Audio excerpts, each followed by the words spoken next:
วัย3 ขวบมักมีนิสัยการเลือกกินนะคะ นั่นเป็นเพราะว่าเจ้าตัวน้อยของเราเริ่มโตขึ้นนั่นเอง เริ่มเลือกในสิ่งที่ตนเองชอบแล้วก็รับประทานอาหารเองได้แล้ว คุณแม่คุณพ่อควรให้ลูกทานอาหารได้ด้วยตัวเองนะคะ และก็ควรทานข้าวพร้อมกับสิ่งที่กระตุ้นช่วยให้เด็กอยากทานข้าวมากขึ้น วันนี้มัมส์คุกกิ้งมีเมนูกับข้าวจากไก่ที่นอกจากจะได้ประโยชน์จากเนื้อไก่แล้วยังมีผักที่ปรุงสุกง่ายต่อการรับประทานอาหารของหนูน้อยอย่างเมนูน่องไก่จนสลัดมาฝากค่ะ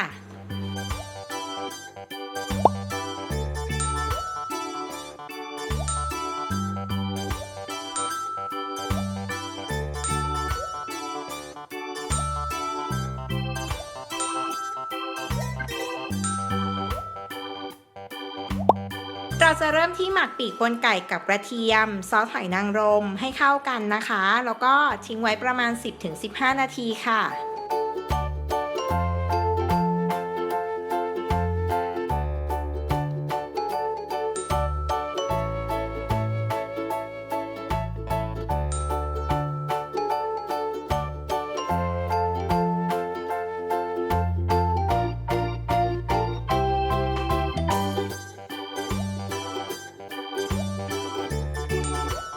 ระหว่างรอนะคะมาเตรียมผักกันเลยนำผักใส่ภาชนะที่ทนความร้อนนะคะเช่นเซรามิก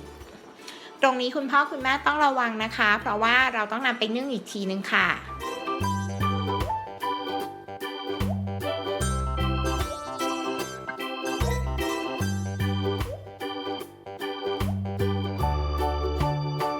จากนั้นนำไก่ที่เราหมักเอาไว้นะคะมาวางบนผักค่ะ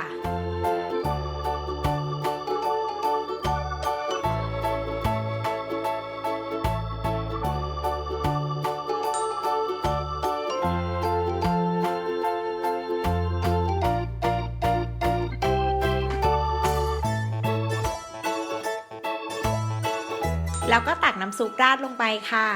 เอาให้พอท่วมสักหน่อยนะคะ เวลานึ่งจะได้ไม่แห้ง